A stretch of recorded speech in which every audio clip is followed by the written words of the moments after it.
Welcome to today's video on biohacking diets explained. Now, there's a lot of diets that biohackers use and that you've probably heard about, whether from biohacking or elsewhere, maybe on the internet. And we're going to go through 12 of these diets, as I mentioned, in some detail to make sure that you understand exactly what they're all about so you can explain them and decide which one might be right for you. Now, first, I want to say that quote unquote diet is how most people think of these things: Mediterranean diet, paleo diet, whatever it is. But in reality, these are ways of eating. I want you to think about a way of eating, because a diet is something short term to get something that you want, and then you stop doing it. And typically you go back to the thing you didn't want. So when you get results you don't like going back to a pre-diet weight or gaining weight after going on a quote unquote diet, that's not helpful. So I want you to think about a way of eating that these examples can provide to you to allow you to live the lifestyle and look the way that you want to look and the way you want to live. So we're going to get into why biohackers use different types of eating styles. And really, they do these things to increase energy, to improve sleep, to reduce weight, to improve muscle mass, to reduce dis-ease in the body, to look the way they want to look, and sometimes for detox. Now, I don't want you all to get overwhelmed. We're really all looking for three things: to lose weight or maintain a healthy body weight, to gain some lean muscle, especially as we age, and to look really good while feeling amazing. And this is what biohackers are best at.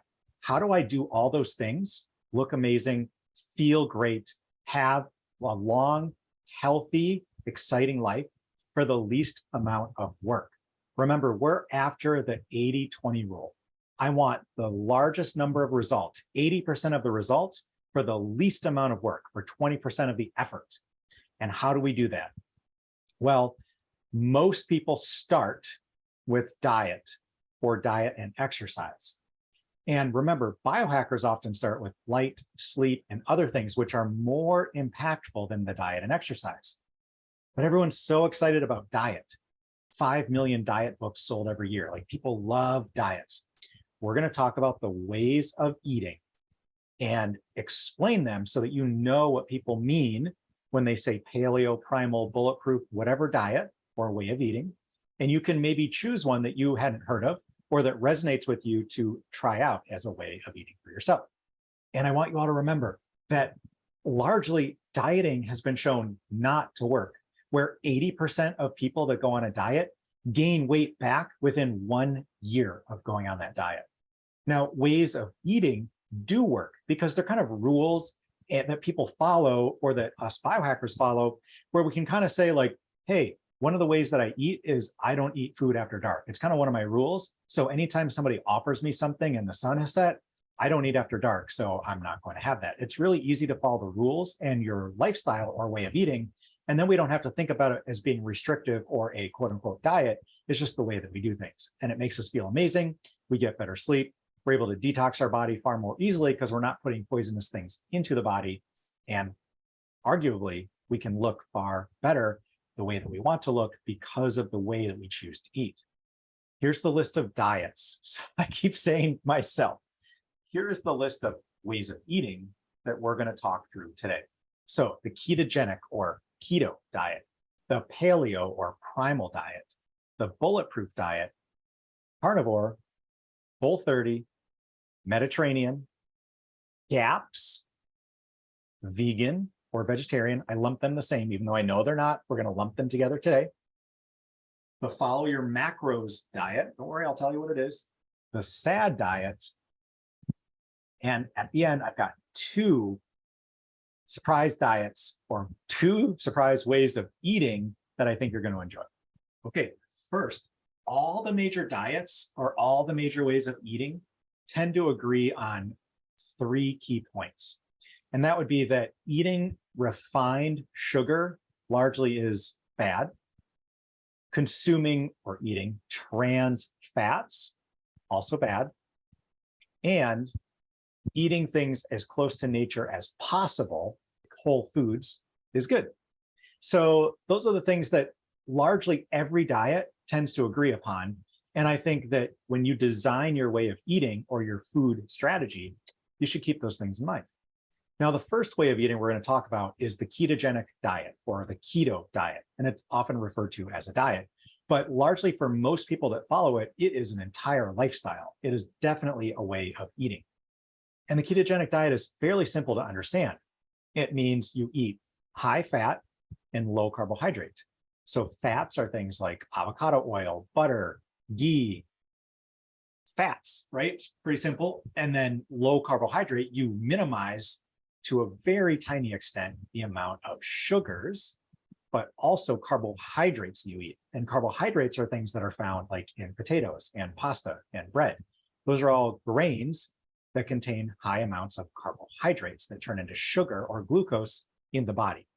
And in order to be ketogenic, I'm using my hands as quotes here, you have to consume a very high amount of fat and a very low amount of carbohydrates such that your body begins to burn fat as fuel and not sugar as fuel. Now, the body's number one source, or the preferred, they call it the preferred source, or the source that's used first to produce energy in the body, is glucose or sugar. And carbohydrates are converted to glucose and used for energy. But if there's no carbohydrates being consumed, then the body has to resort to fat to burn for fuel. And the ketogenic diet or way of eating proponents will say that actually fat for fuel is cleaner than carbohydrates. It produces more energy per calorie than carbohydrates does. And you can use your own stored body fat for fuel. And we all, even those of us that don't seem to have a lot of body fat, have a lot of body fat to burn for fuel, where we don't have nearly as much saved sugar to burn as fuel. Now, the ketogenic diet is largely described, remember, as high fat, low carb. And that's further quantified in eating less than 30 grams of carbohydrates per day. So this is a macronutrient, and macronutrients are fats, proteins, and carbohydrates. And you learned about this way back in an earlier lesson about how to track your food intake through like MyFitnessPal, which is free. And it will track your macros, your fat, protein, and carbs that you eat all day long. So you can determine on a given day how much fat, how much carb, and how much protein did you eat. And you could design a way of eating where you eat less than 30 grams a day of carbohydrates. And that would help your body move into a ketogenic state where it is burning fat for fuel. And that is considered the ketogenic way of eating. So why do people do this? Well, number one, people that have dis-ease in their body have seen data that shows that eating a ketogenic way of consuming foods can help with those dis-ease states in the body. So I encourage you to look into that if that's something that's of interest to you. But also people say that they're less hungry during the day, that they can consume the same or less calories and feel satisfied all day long than on other types of eating or other types of diets. We're just going to use the word diet because it's easier for everybody. But again, diet is short term. Think about it as a way of eating, but everyone knows this as like the ketogenic diet or the keto diet. So people claim that they have less energy dips and they feel like they have a cleaner burning fuel source when they're using fat for fuel. They also claim to have higher energy during the day than typical, that they're less hungry throughout the day, and that in fact, men and women don't need any carbohydrates to survive. Like there is no minimum amount of carbohydrates the body requires to survive. You can get along, according to the proponents of this way of eating, without eating any carbohydrates. And certainly I've seen a lot of people that do this. So that's the ketogenic diet in a nutshell. It's a way of eating. I do not recommend anybody do a ketogenic diet every day, all year round, all the time. And in fact, one of the influencer proponents of this diet also says the same thing. Like you need to vary where some time of the year or the week or whatever it is, you eat some carbohydrates to help your body metabolically switch fuel sources, as I think that can be fairly healthy. Next, we're going to talk about the paleo or primal diet.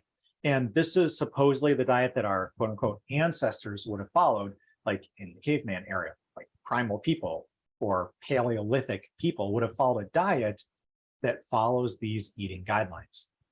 Now, the most important part of this diet is don't eat grains. So grains are things like rice, wheat, so that throws out all your bread, tortillas, etc. Corn is a grain, and all sorts of other things, spelt, amaranth, like all these things, quinoa.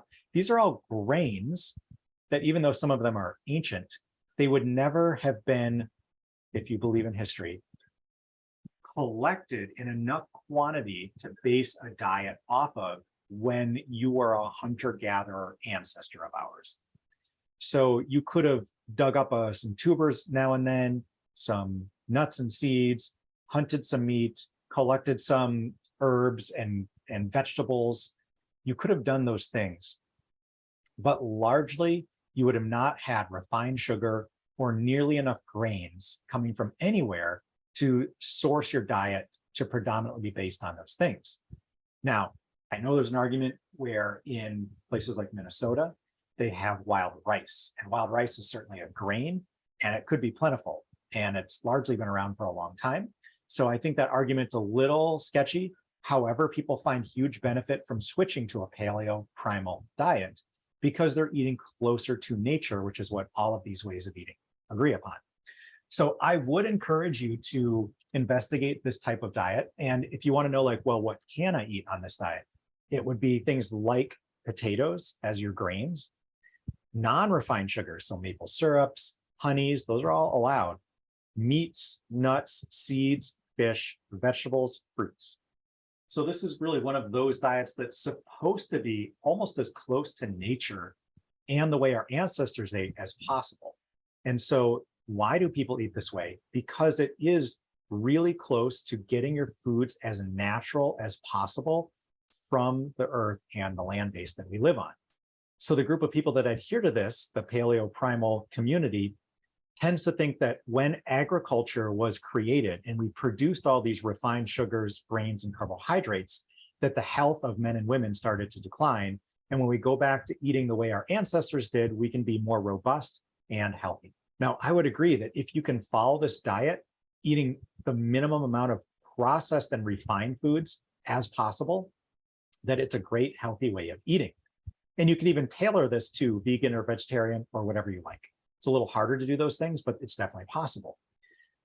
What I've seen recently is in the grocery stores, everything popping up from tortillas, potato chips, processed snack foods being touted as paleo and primal simply because they don't contain grains. And while those can be good supplemental foods once in a while, it's not something you want to base your diet on to achieve optimal health. And finally, if you wanted to add in the Weston A. Price Foundation, which has a book called Nourishing Traditions, they talk about the way our ancestors ate, following a very primal paleo diet. But what they include are things like raw milks and cheeses that the paleo diet does not include. And they also explain that if you're going to eat seeds and nuts, you must soak, sprout, or ferment them for optimum digestibility and health. Because if you don't do those things, the seeds and nuts have these anti-nutrients in them to keep the seed from degrading while it's planted in the ground. And that when the seed is soaked or sprouts, those anti-nutrients are destroyed so the food can feed the seed, the growth that's coming out of the seed, and create this plant. Also, Weston A. Price or Nourishing Traditions allows you to eat grains as long as they're soaked, sprouted, or fermented. So it's sort of paleo-ish in that they look at how our ancestors ate, and they claim that our ancestors did eat some grains, but they were only optimally healthy if those grains, but also seeds and nuts, were soaked, sprouted, or fermented. So I think these are really interesting ways of eating, and I personally subscribe to that way of eating, which is somewhat of Weston A. Price Nourishing Traditions married with paleo primal. I think that's a really good food strategy, and that's the one that I've chosen for myself. Moving on to the Bulletproof diet, which is a trademark diet invented by Bulletproof founder Dave Asprey. So this diet is really a paleo primal diet, ketogenic diet. So it's paleo primal It's largely ketogenic, and it is the extra addition of avoiding mold toxins. And these are called mycotoxins. And mycotoxins are toxins that are produced by molds in food that can have adverse effects on men and women. So the bulletproof diet combines ketogenic, paleo, primal, and avoids foods that are typically or tend to be high in mycotoxins. So it's a shorter list of foods than would be on the ketogenic or paleo diets. So things that are high in mold toxins would be things like coffee, black pepper or peppercorn.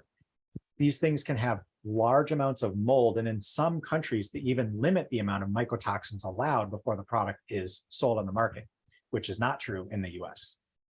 So this could be a good way of eating if you find that you're sensitive to mycotoxins and it's something that you want to look into. It's definitely more restrictive than keto or paleo, but could be optimal for some people. And I do want to mention that while it is largely a ketogenic diet, Dave Asprey, who invented the bulletproof diet, does recommend cyclical ketogenic diet, which means you're not always ketogenic, but you take some time of the year or some time of the month or the week to not eat and be in a ketogenic state. It's that metabolic flexibility we talked about earlier, where coming in and out of keto is preferable. So I think this can be a great way of eating for some people that are sensitive to mycotoxins. And for others, it could just be a little bit too restrictive on the types of foods to eat, especially if you're not sensitive to mycotoxins. Now we get to one of the polarizing diets, carnivore. Carnivore means technically that you only consume meat, and really meat all by itself. There's no additives on it. There's no sauces on it. It's not made with a chicken cacciatore with some pasta. There's just meat, and that's all you eat. And the claim is that this diet or way of eating is really a way of avoiding or eliminating all other foods. And it's for people that have typically people that have really severe food allergies that they're trying to solve. Some people can find huge benefit to eating the carnivore diet. Now, it can be polarizing because if you're like a vegetarian or you don't believe in eating a lot of meat, that's all you eat on the carnivore diet.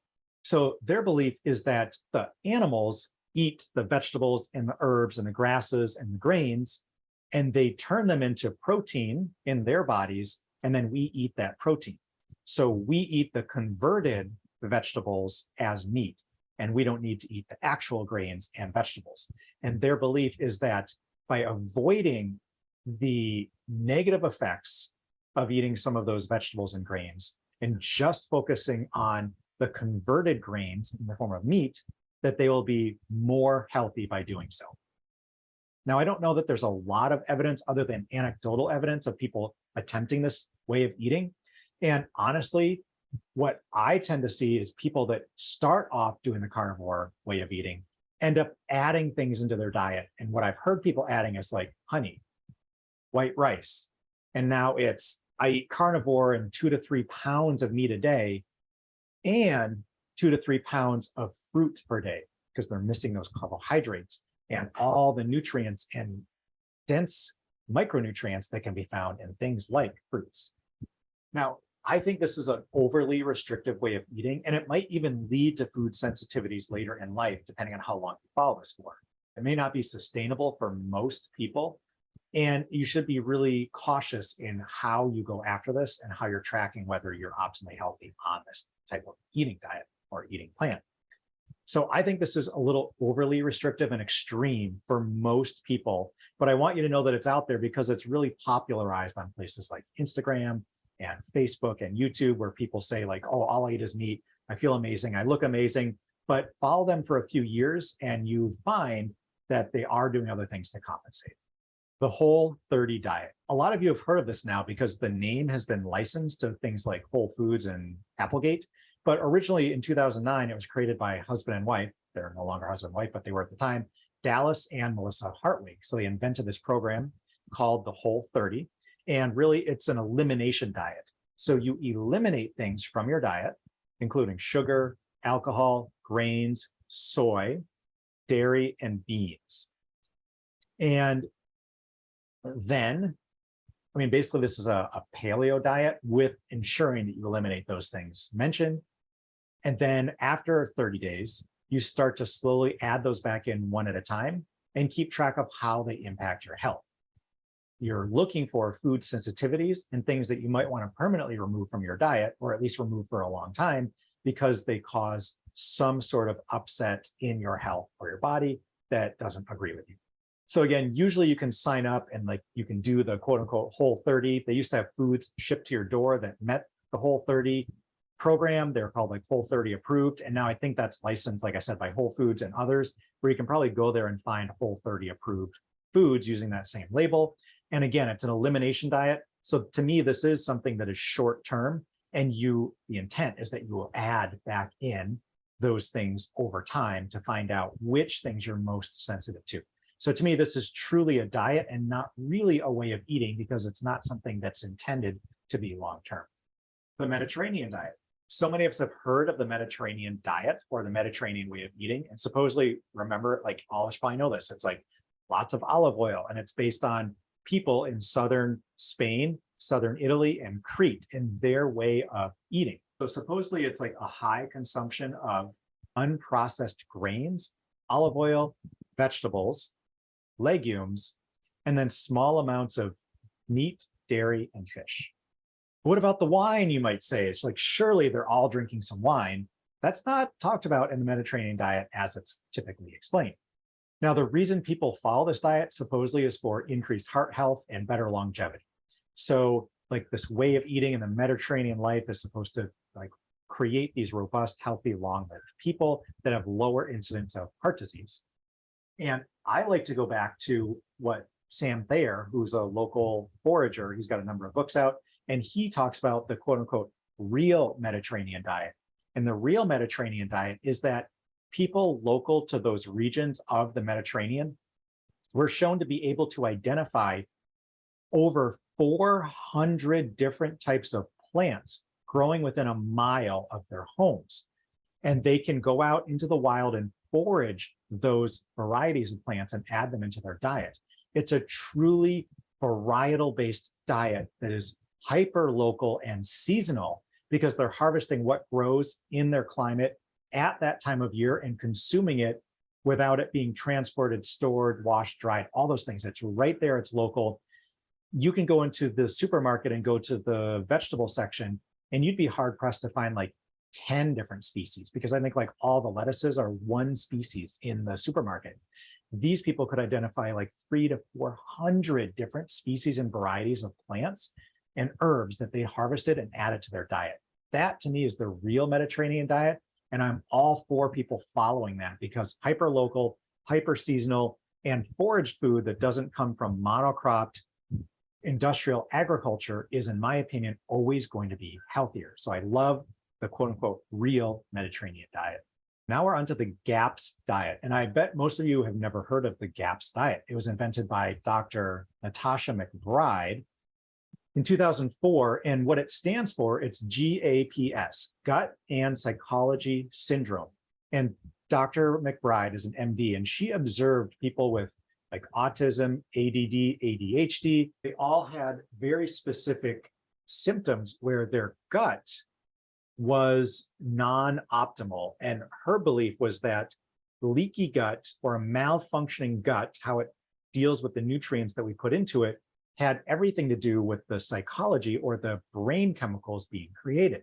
So what she thought is, if we can correct and heal the gut, we can correct some of these mental issues that people were having because of the gut-brain connection.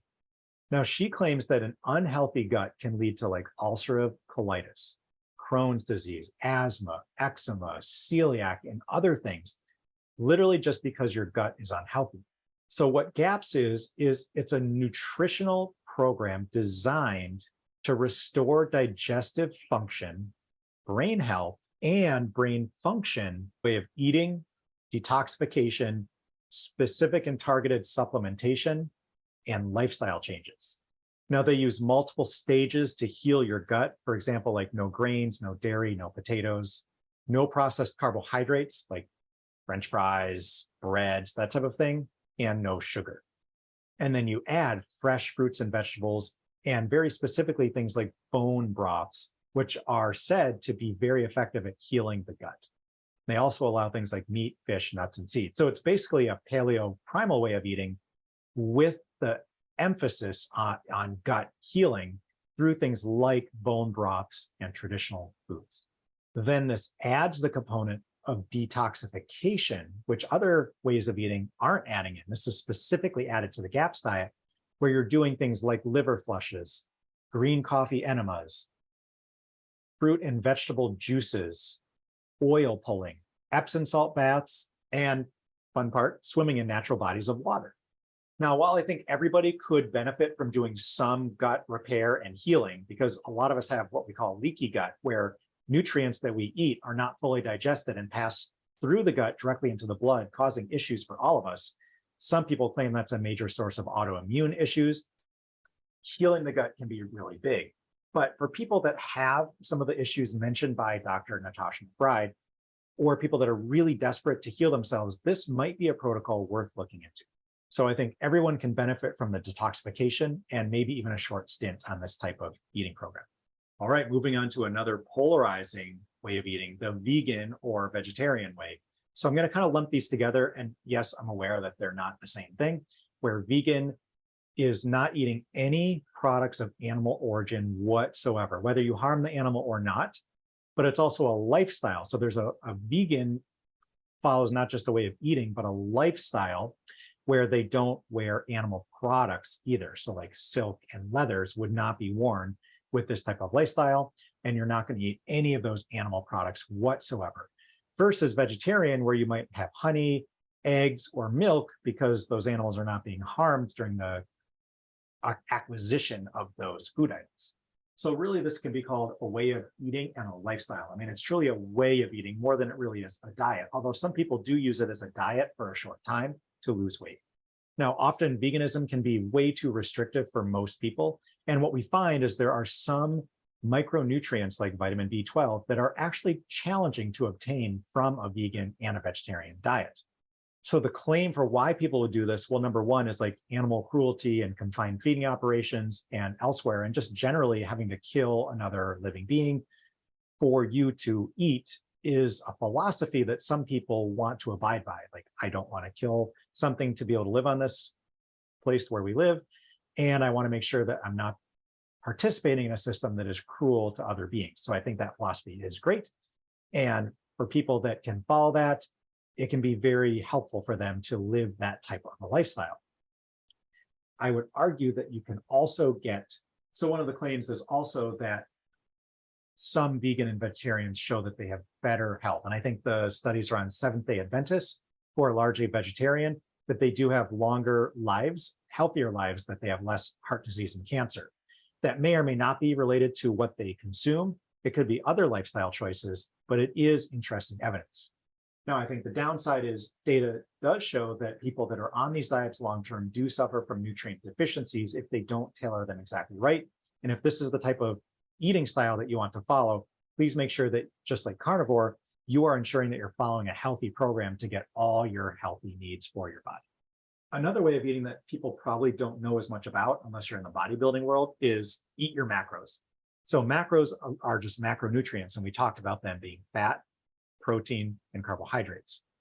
And to have an optimum body composition, so I want to be 12% body fat, I want to gain some muscle, and I want to maintain how I look, but I want to gain a little muscle and not gain body fat, or maybe I want to lose body fat, but maintain my muscle, you would follow a macro diet. So somebody like a nutritionist would program for you how many carbohydrates you can eat in a day, how much protein you need to eat, and how much fat you need to eat.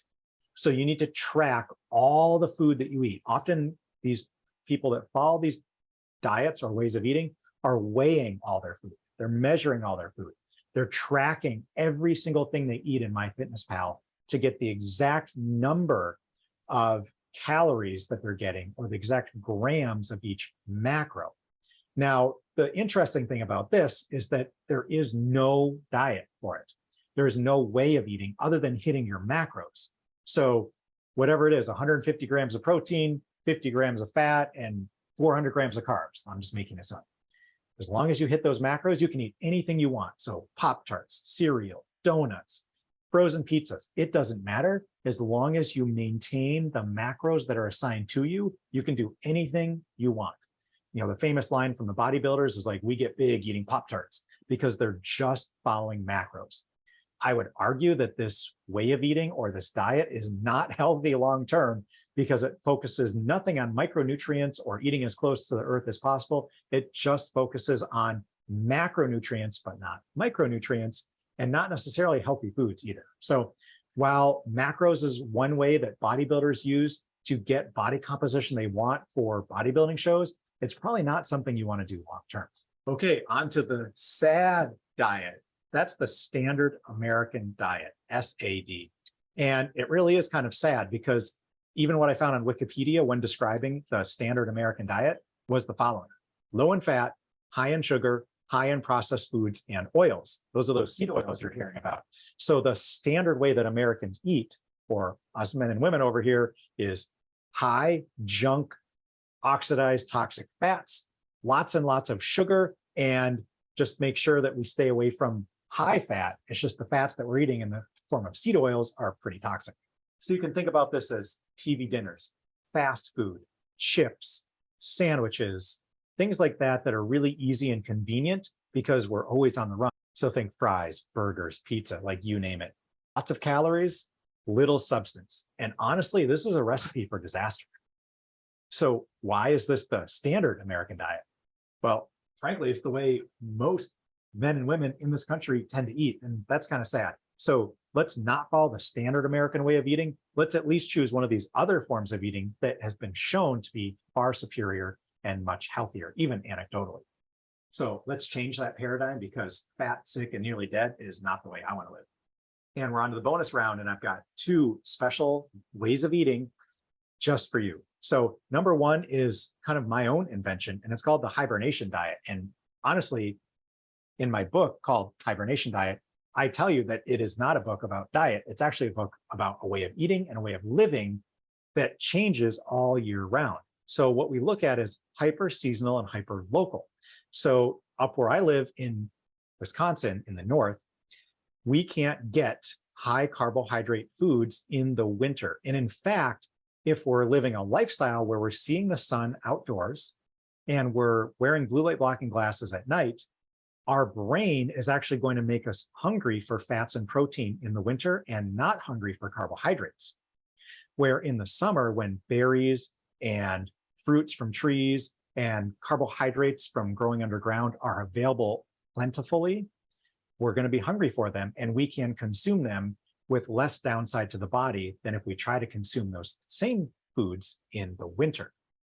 So the hibernation diet is really a way of eating based on what's locally available to you, getting the highest quality locally available foods you can, including foraged foods, local farm foods, foods from local farmers, and even local animals that you can get that are humanely raised into your body at the appropriate times of the year when they're available, because you're getting them locally, then they're going to be available locally. And if they're available locally, they're programmed from the sun with the exact micronutrients and polyphenols and protective compounds that you need in that exact time of the year. What could be better than that?